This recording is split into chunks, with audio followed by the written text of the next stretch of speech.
The cargo bay of Nexus 7 hummed with the sound of machines and alien voices, and somewhere in the middle of all that noise stood Daniel Brooks, a human whom most creatures on this station barely noticed at all. He lifted another crate onto the transport platform, his muscles working beneath his simple gray uniform, and he did not complain, even though the work was hard and the pay was small. That was just how things were for humans out here in the stars, and Daniel had accepted that truth a long time ago. Nexus 7 was a massive trading station that floated at the edge of Coalition space, and hundreds of different alien species passed through its corridors every single day.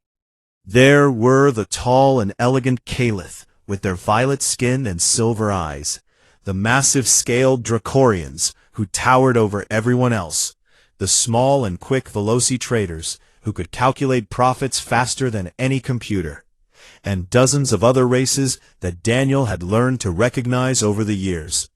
But humans were different from all of them. In the eyes of the galaxy, humans were soft and weak and fragile. They had no claws, no scales, no natural armor of any kind. They could not see in the dark, like the Nethkai, or breathe underwater, like the Cerelians. They were small compared to most species, and their bodies broke easily when struck with enough force. So the aliens treated humans as useful, but unimpressive, good for paperwork and negotiations and technical repairs, but certainly not worth respecting in any real way. Daniel had heard all the jokes and the insults over the years, and he simply let them pass without reaction. He kept his head down and did his work and collected his credits at the end of each cycle. That was enough for him, or at least that was what he told himself. But sometimes, late at night, when the cargo bay fell quiet, Daniel would find an empty corner and move through the old forms that his grandfather had taught him back on Earth. His fists would cut through the air, his feet would shift across the metal floor, and his body would remember what it meant to fight. No one on this station knew about his past. No one knew about the underground fighting rings in Earth's lower districts where he had earned his reputation. No one knew that before he became a cargo handler, Daniel Brooks had been something else entirely, and he preferred to keep it that way. On this particular day, the station was busier than usual, because a wealthy merchant delegation had arrived from the Caliph homeworld. Their ships were beautiful and sleek, covered in patterns of gold and silver, and the workers in the cargo bay had been ordered to treat every piece of their luggage with extreme care. Daniel carried a container marked with Caliph symbols toward the designated storage area when he heard footsteps behind him, and he turned to see a young Caliph female standing in the middle of the corridor with a confused expression on her face. She was tall like all her kind, with skin the color of deep violet flowers, and eyes that shimmered like liquid silver. Her clothing was expensive and fine, made from fabrics that probably cost more than Daniel earned in an entire year. She was clearly someone important, and she was clearly very lost. "Can I help you?" Daniel asked in a calm and quiet voice. The Caliph female looked at him with surprise, as if she had not expected a human to speak to her at all. "I am trying to find the observation deck on the upper level, but these corridors all look the same to me, and I have been walking in circles for what feels like hours." Daniel set down his container and pointed toward a passage on the left.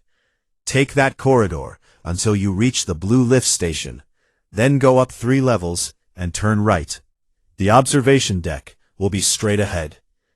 The female studied him for a moment, and Daniel felt something strange pass between them. Her silver eyes seemed to look deeper than his skin, as if she could see something hidden beneath the surface. "Thank you," she said softly. "What is your name, human?" "Daniel Brooks. I am Vera Solis," she replied, "daughter of Lord Merchant Torrin Solis." Daniel gave a small nod of respect. "Welcome to Nexus 7, Vera Solis. I hope your stay here is pleasant." He picked up his container and continued on his way, leaving the Caliph noble standing alone in the corridor. He did not look back, and he did not think much about the encounter at all. But Vera Solis could not stop thinking about him. Her people had a gift that other species did not possess. They could sense the emotional auras of living creatures, reading the colors and patterns of feeling that surrounded every soul. Anger appeared as red flames, fear as gray shadows, joy as golden light, and so on. When Vera looked at Daniel Brooks, she expected to see the dull and tired aura of a worker going through the motions of his day. Instead, she saw something that made her breath catch in her throat. His aura was still and deep like a mountain lake, controlled in a way she had never witnessed before. There was strength hidden in that stillness, and discipline, and something ancient that she could not name. It was as if this small and unremarkable human carried an ocean inside his chest. Who was he, really? The question stayed with her as she found her way to the observation deck and watched the stars drift past the massive windows. Her father's delegation would be on this station for several weeks while they negotiated trade agreements, and Vera had expected to spend that time bored out of her mind. Now she was not so sure. Meanwhile, trouble was brewing in the lower levels of Nexus 7. A Dracorian mercenary ship had docked 3 days ago, and its crew had been causing problems ever since. Their captain was a brutal warrior named Keth Vorin, and he stood over 8 feet tall, with scales the color of drawn blood and eyes like yellow fire. His claws could tear through metal, and his voice sounded like rocks grinding together. Keth and his crew had been demanding protection payments from the smaller merchants on the station, and anyone who refused was beaten until they changed their mind. Station security knew about the problem, but did nothing, because no one wanted to challenge a Dracorian warrior face to face. Daniel had watched all of this from a distance, loading his crates and saying nothing. He had seen Keth Vorin grab a Veloci trader by the throat and shake credits out of his pockets. He had seen the fear in the eyes of the station workers whenever the Dracorians walked past. It was not his problem, Daniel told himself. He was just a cargo handler. He was invisible, and that was exactly how he wanted to stay. But deep down in the place where he kept his grandfather's teachings, something was starting to burn. And Vera Solis, watching the stars from her place on the observation deck, felt a strange certainty growing in her heart. She would see that human again, and when she did, something important would happen. She did not know yet just how right she was. 5 days passed on Nexus 7, and the situation with the Dracorian mercenaries grew worse with each passing hour. Keth Vorin and his crew no longer bothered to hide their activities, and they walked through the station like they owned every corridor and every room. Vera Solis had heard about the mercenaries from her father's advisors, and they warned her to stay away from the lower decks where danger was most likely to find her. But Vera had never been good at following such advice, and her curiosity about the station was stronger than her fear. She also could not stop thinking about the human cargo handler with the still and deep aura. So she found excuses to wander through the mid-levels of the station, exploring markets and viewing galleries, and always keeping her eyes open for a glimpse of gray work uniform and steady dark eyes. She did not see Daniel again, but she saw plenty of other things that troubled her. She saw merchants flinch whenever a Dracorian passed by. She saw workers lower their eyes and hunch their shoulders as if trying to become invisible. She saw the station security officers turn and walk the other way when Keth Vorin's crew came into view. This was wrong, Vera thought. This was a coalition station, protected by laws and treaties that were supposed to keep everyone safe. But those laws meant nothing when no one was willing to enforce them. On the 6th day, everything changed. Vera was standing on an upper observation walkway that looked down into one of the main trading halls when she saw Keth Vorin and 3 of his warriors corner a young Veloci trader near a fabric stall. The Veloci was barely 4 feet tall, with large, frightened eyes and trembling hands, and he clutched a container of goods against his chest, like it was the only thing keeping him alive. "This is your last chance, little creature," Kethvorin growled, his voice carrying across the hall. "Pay us what you owe, or we take everything you have." "I do not owe you anything," the Veloci said in a shaking voice. "I paid you 3 days ago, and you said that would be enough for the whole month." Keth laughed, and the sound was ugly and cruel. "The price has gone up. Pay now, or suffer the consequences." "But I cannot. This shipment is all I have left, and if I give it to you, my family will starve." The Dracorian captain did not respond with words. Instead, he struck the Veloci across the face with the back of his massive hand, and the small trader flew through the air and crashed into a display of woven cloth. The container he had been holding broke open and scattered its contents across the floor. Vera gasped and gripped the railing of the walkway. She wanted to scream for someone to help, but her voice seemed frozen in her throat. The crowd in the trading hall had gone completely silent. Dozens of aliens from a dozen different species stood and watched as Kethvorin walked toward the fallen Veloci and kicked him hard in the ribs.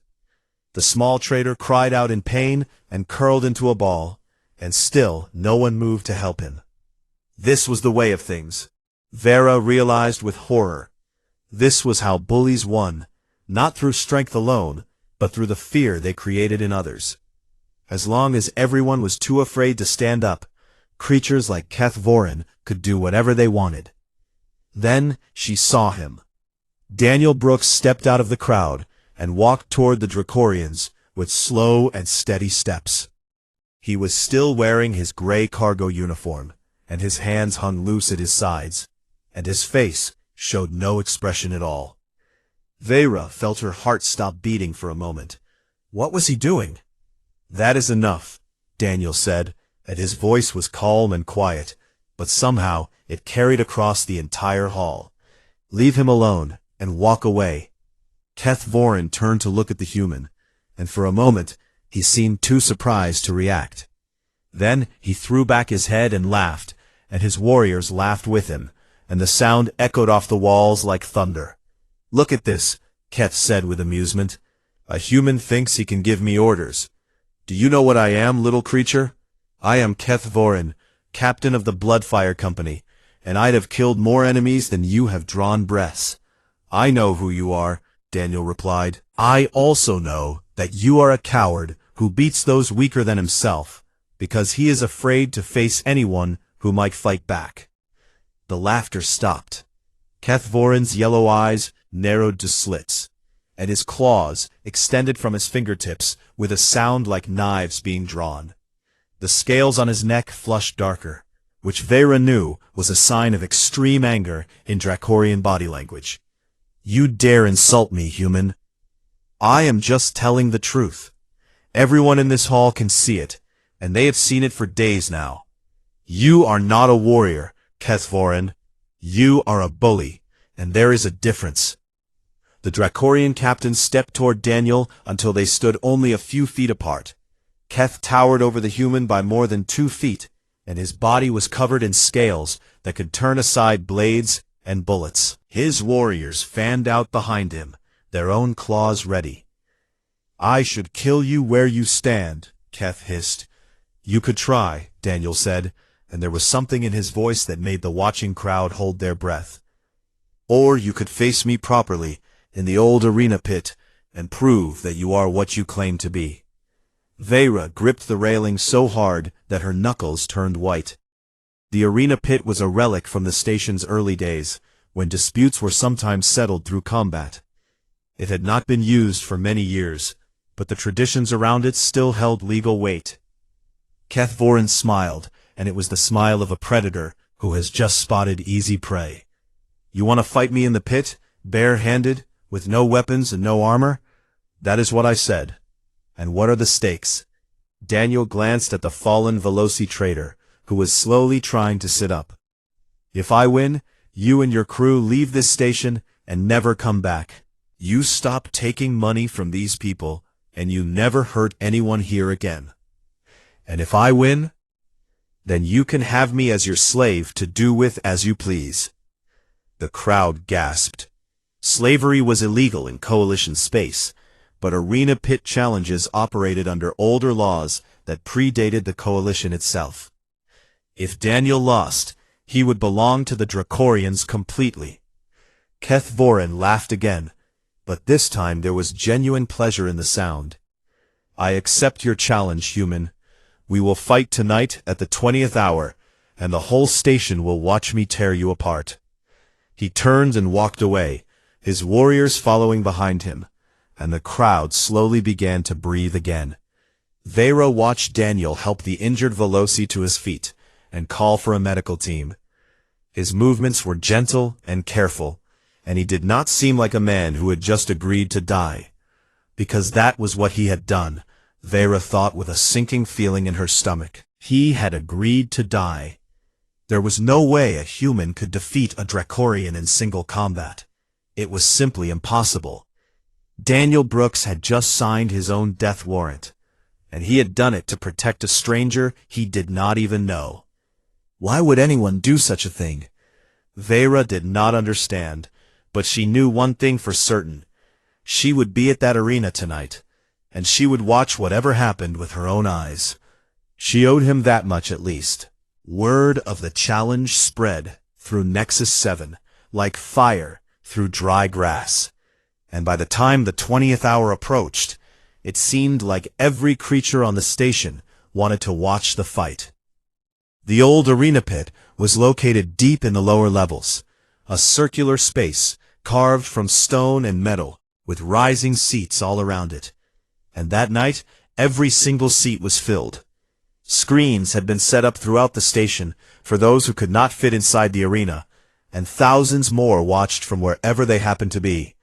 In the trading halls, and the cargo bays, and the living quarters, and the restaurants, aliens of every species gathered around those screens and waited to see what would happen.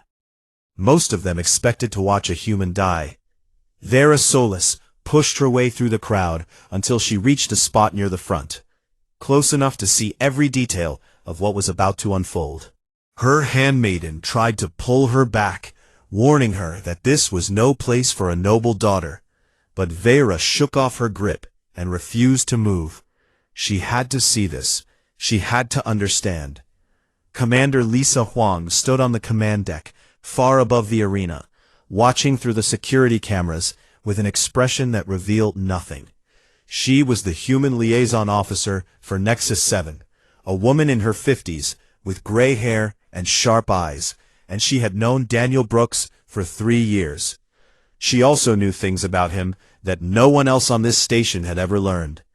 When Daniel Brooks had arrived on Nexus 7 looking for work, Lisa had recognized his name from the old underground fighting circuits back on Earth. He had been famous in those dark arenas, not for his brutality, but for his precision. He could take down opponents twice his size without ever losing control, and he had never killed anyone, even when he had the chance. Lisa had kept his secret because Daniel asked her to, and because she understood why he wanted to leave that life behind. But now she watched the screens and wondered if the galaxy was about to discover what humans were truly capable of. The crowd fell silent as Keth Vorin entered the arena from the eastern gate. The Dracorian captain had dressed for the occasion, wearing ceremonial armor that covered his chest and shoulders with plates of black metal. In his right hand, he carried a serrated blade that was longer than Daniel's entire arm, its edge designed to tear flesh as well as cut it. His yellow eyes scanned the crowd with satisfaction, drinking in their fear and anticipation. He raised his arms and roared, and his warriors in the stands roared back, and the sound shook the walls of the ancient arena. Then the western gate opened, and Daniel Brooks walked out. He wore no armor.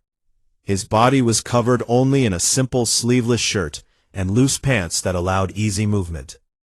His feet were bare against the stone floor. His hands were empty. The crowd stared in disbelief Some laughed nervously. Others shook their heads with pity for this foolish human who had come to die. Vera felt tears burning in her eyes, but she did not look away. The arena master, an ancient Nethkai with blind white eyes, raised his staff and spoke the traditional words that had been used for such challenges for thousands of years. This combat is sanctioned by the old laws. It will continue until one fighter yields or is unable to continue. The terms of victory have been agreed upon by both parties. Let neither withdraw from what they have promised. He struck his staff against the ground 3 times, and then he stepped back through a small door that sealed shut behind him. The fight had begun. Keth Vorin did not waste time with words or posturing. He charged across the arena with terrifying speed, his blade raised high for a killing strike. The Dracorians in the crowd screamed with bloodlust, and the other aliens held their breath, and Vera felt her heart stop beating. Daniel did not run. He did not raise his hands to block. He simply watched the approaching death with calm, dark eyes, and at the last possible moment, he moved. It was not a dramatic leap or a desperate dodge. It was a small shift of weight, a turn of the hips, a step that carried him just beyond the arc of the blade. The weapon whistled past his head, close enough to stir his hair, but it did not touch him. Keth spun and slashed again. And again, Daniel flowed around the attack, like water flowing around a stone. The Dracorian's third strike was a thrust aimed at Daniel's heart, and the human redirected it with a gentle push of his palm that sent the blade sliding past his ribs. The crowd had gone completely silent. Vera watched with wide eyes as her gift showed her something that no one else could see. Daniel's aura had changed. It was still calm and controlled, but now there was movement within that stillness, patterns and rhythms that she could not understand.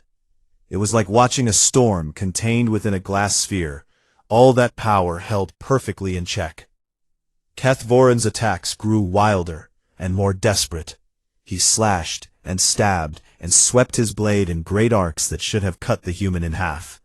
But Daniel was never where the blade expected him to be. The Dracorian was fast, incredibly fast for his size, but the human was faster. And then Daniel began to strike back. His first blow was a palm strike to the side of Ket's knee, hitting a gap between the armor plates. The Dracorian stumbled.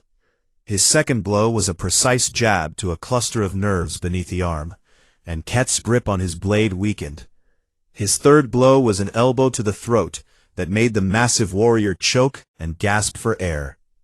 The crowd began to murmur. Keth swung his blade in a desperate horizontal slash, putting all his strength behind it.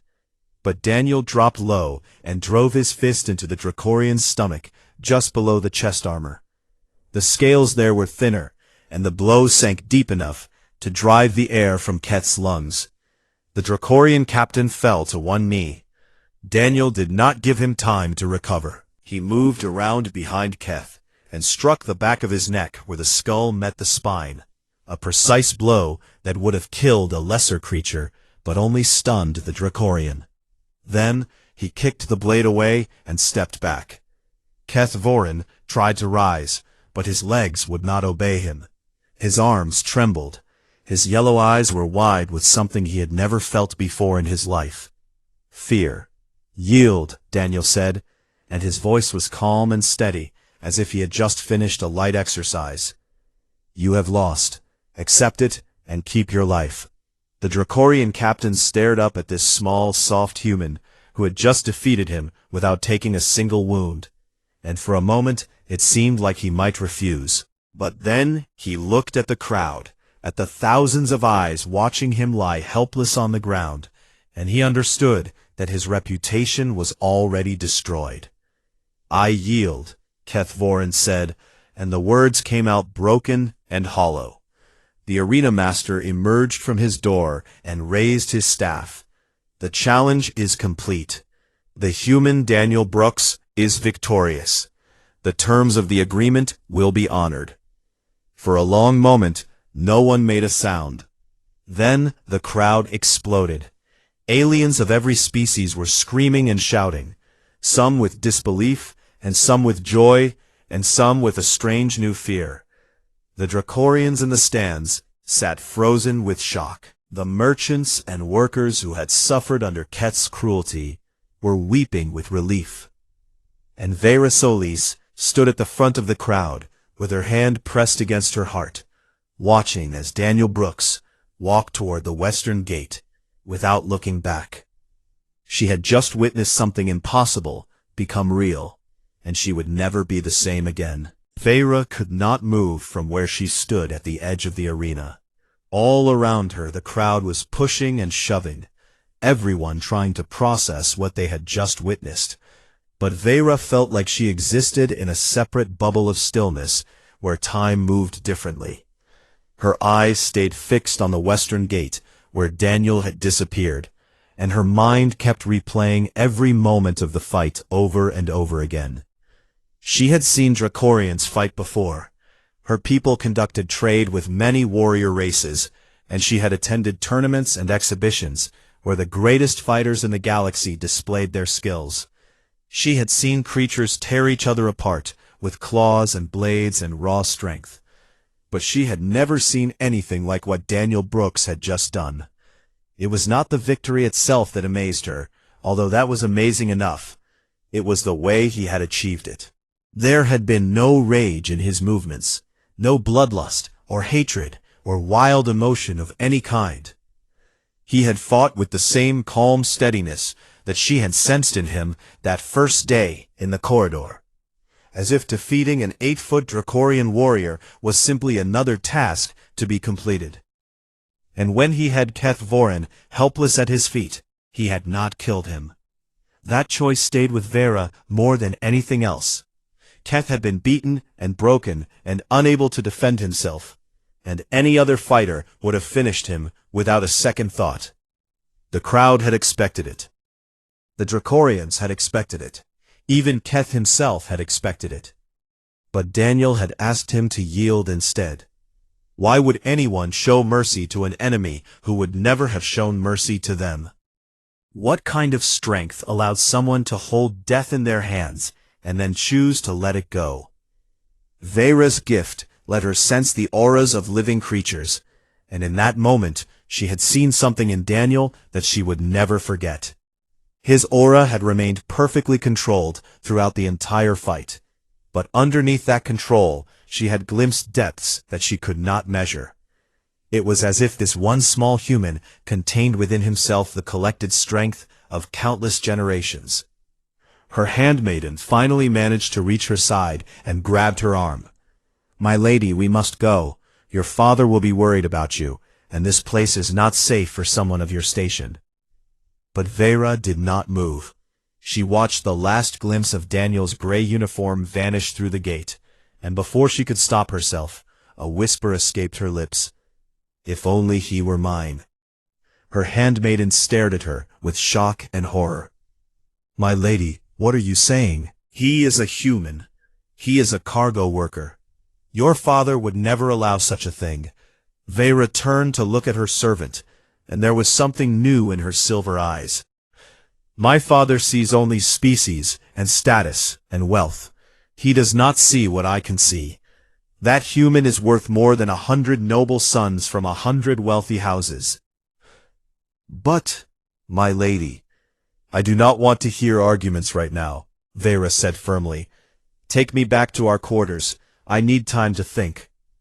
She allowed her handmaiden to guide her through the dispersing crowd and up through the corridors toward the upper levels where her father's delegation was housed. But her mind was far away, still circling around the mystery of Daniel Brooks. Throughout the station, the aftermath of the fight was spreading like ripples across a pond. In the command center, Commander Lisa Huang watched the security feeds and allowed herself a small smile. She had known that Daniel was capable of this, but seeing it happen was something else entirely. The aliens on Nexus 7 would never look at humans the same way again. In the cargo bays, human workers who had kept their heads down for years were standing a little straighter and meeting alien eyes a little more directly. They did not speak of it openly, but there was a new feeling in the air, a sense that perhaps humans did not have to be invisible after all. In the trading halls, merchants were gathering in small groups and whispering about what they had witnessed. Stories were already being told and retold, growing larger and more dramatic with each telling. By tomorrow, the news would reach other stations, and by next week it would spread across the entire sector. A human had defeated a Dracorian warrior in single combat without using any weapon at all. That single fact would change perceptions that had existed for centuries. And in a small medical bay on the lower levels, Keth Vorin lay on a bed designed for creatures much larger than the station's human population. His warriors stood around him with expressions of shame and confusion, and no one seemed to know what to say. The Dracorian captain stared at the ceiling with empty yellow eyes. His body would heal. The human had been precise enough to cause pain and disable him without doing any permanent damage. But his reputation and his pride would never recover. How had this happened? How had a creature half his size with no claws, no scales, and no natural weapons taken him apart so easily? Every piece of data about human biology said that they were weak and fragile and posed no threat to a species like his own. But the data was wrong. Keth thought about the way the human had moved, flowing around his attacks like smoke or water, always just beyond reach. He thought about the strikes that had targeted specific points on his body, places where his armor did not cover, places where his nerves and muscles were vulnerable. He thought about the calm, dark eyes that had shown no fear even when he charged with his blade raised high. The human had known exactly what he was doing. He had trained for this, prepared for this, probably for his entire life. And Keth realized with a cold feeling in his gut that there might be millions more like him back on the human homeworld. What else did the galaxy not know about these supposedly weak creatures? Meanwhile, Daniel Brooks had returned to his quarters as if nothing unusual had happened. His room was small and simple, containing only a bed and a storage locker and a tiny washroom. But it was enough for his needs. He cleaned himself and changed into fresh clothes and then sat on the edge of his bed in the silence. His hands were trembling slightly, not with fear or exhaustion, but with the aftermath of what he had done. He had promised himself when he left Earth that he would never fight again, that he would leave that part of his life behind forever. But tonight he had broken that promise, and he was not sure how he felt about it. He thought about the young Veloci trader curled up on the floor of the trading hall, crying out in pain, while the crowd watched and did nothing. He thought about all the other merchants and workers who had suffered under Keth Vorin's cruelty because no one was willing to stand up to him. Someone had to do something, and Daniel was the only one who could. Maybe that was enough to justify breaking his promise. Maybe some things were more important than personal vows made in moments of despair. Or maybe he was just making excuses for himself, finding reasons to do what part of him had always wanted to do. He did not know the answer. He was not sure he ever would, but one thing was certain. His life on Nexus 7 would never be the same. He could not go back to being invisible, not after what the entire station had witnessed tonight. He would have to figure out what came next, and he would have to do it soon. What Daniel did not know was that someone else was already making plans that involved him. In her quarters on the upper level, Vera Solis sat by her window and watched the stars, and her mind was full of possibilities that would have shocked her father to his core. She had found something rare and precious in this place, and she was not going to let it slip away. 3 days after the fight, Keth Vorin and his crew departed from Nexus 7 on their ship and did not look back. They left in silence and shame, and the merchants and workers who had suffered under their cruelty gathered on the observation decks to watch them go.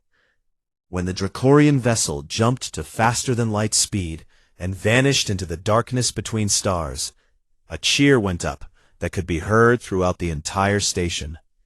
For the first time in weeks, people felt safe again. Word of what had happened spread far beyond Nexus 7 in the days that followed. Traders carried the story to other stations and other worlds, and each time it was told, it grew a little larger. Some versions claimed that Daniel had fought 10 Dracorians at once. Others said he had caught Keth's blade between his bare hands and snapped it in half. The truth was impressive enough, but the legends that grew around it were something else entirely. And everywhere the story traveled, it carried the same message: never underestimate a human. On Nexus 7 itself, Daniel Brooks tried to return to his normal life, but he quickly discovered that normal was no longer possible. Workers who had ignored him for years now nodded respectfully when he passed. Merchants who had never spoken to him before offered him gifts and discounts and invitations to dinner. Children of various species pointed at him and whispered to their parents. He was no longer invisible, and he found that he missed the anonymity more than he had expected. Commander Lisa Huang called him to her office on the 4th day after the fight. She was seated behind her desk with a data tablet in her hands, and she gestured for him to sit in the chair across from her. "You have caused quite a stir, Daniel," she said with a small smile. "I have had 17 requests for interviews from news organizations across the sector, and at least a dozen offers of employment from security firms who want to hire the human who beat a Dracorian." Daniel shook his head. "I am not interested in any of that. I just want to go back to my work." "That might be difficult. Your face is known now, and there will always be people who want to challenge you or test themselves against you. You have become a symbol, whether you like it or not." "I did not ask for that." Lisa leaned back in her chair and studied him. "I know you did not, but you made a choice when you stepped forward in that trading hall, and choices have consequences. The question is what you are going to do now." Before Daniel could answer, there was a chime at the door. Lisa frowned and checked her security screen, and her eyebrows rose with surprise. "It seems you have a visitor." "A rather important one." The door opened, and Vera Solis stepped into the office.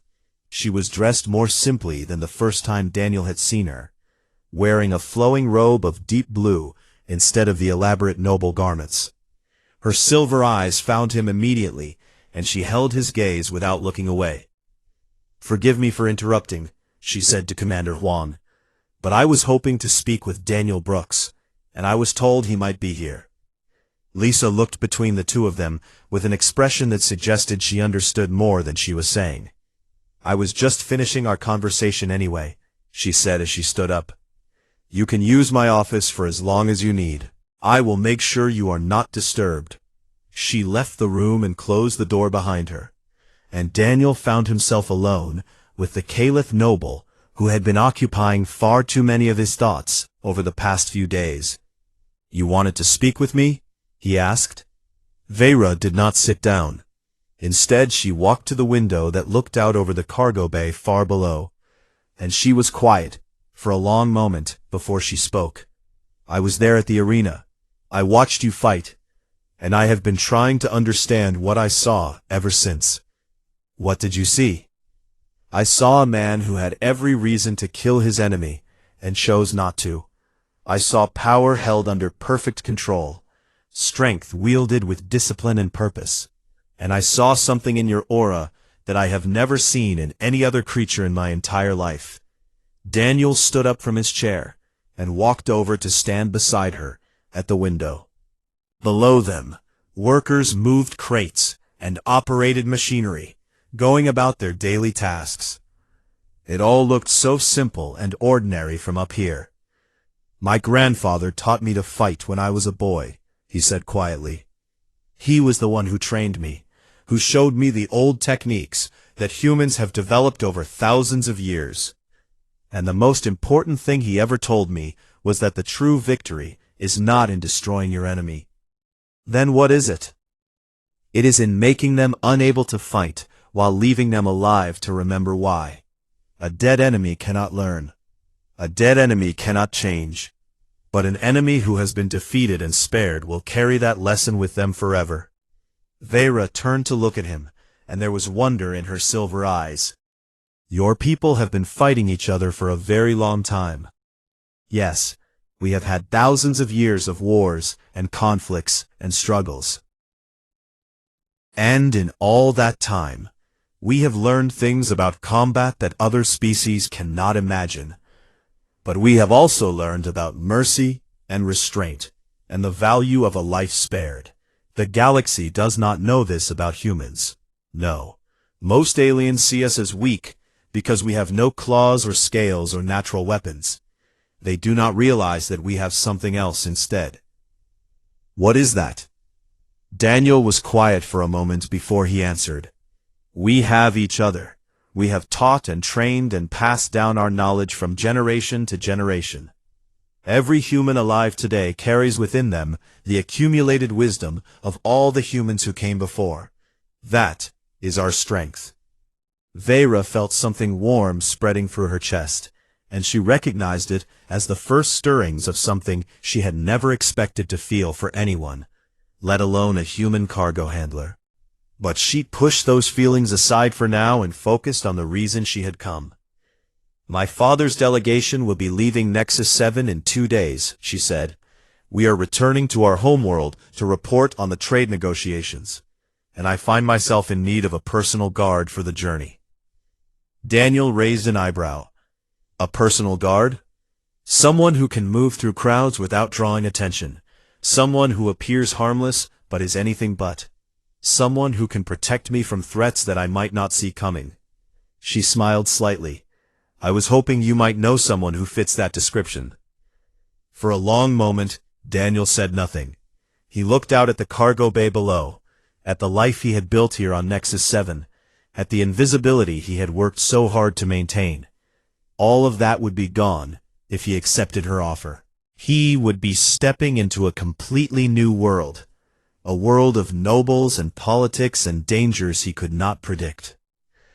But when he looked at Vera Solis, with her violet skin and silver eyes, and the understanding she had shown for who he truly was, he felt something shift inside his chest. Maybe it was time for a new beginning. I might know someone, he said, and for the first time since the fight, he allowed himself to smile. When do we leave? Vera felt her heart soar, and she did not try to hide the joy that spread across her face. In 2 days, pack light, my people travel fast. She turned and walked toward the door, but before she left she looked back at him one last time. Thank you, Daniel Brooks. For everything, and then she was gone, and Daniel stood alone at the window, watching the stars that would soon carry him toward a future he had never imagined. The invisible human was invisible no more, and perhaps that was exactly as it should be.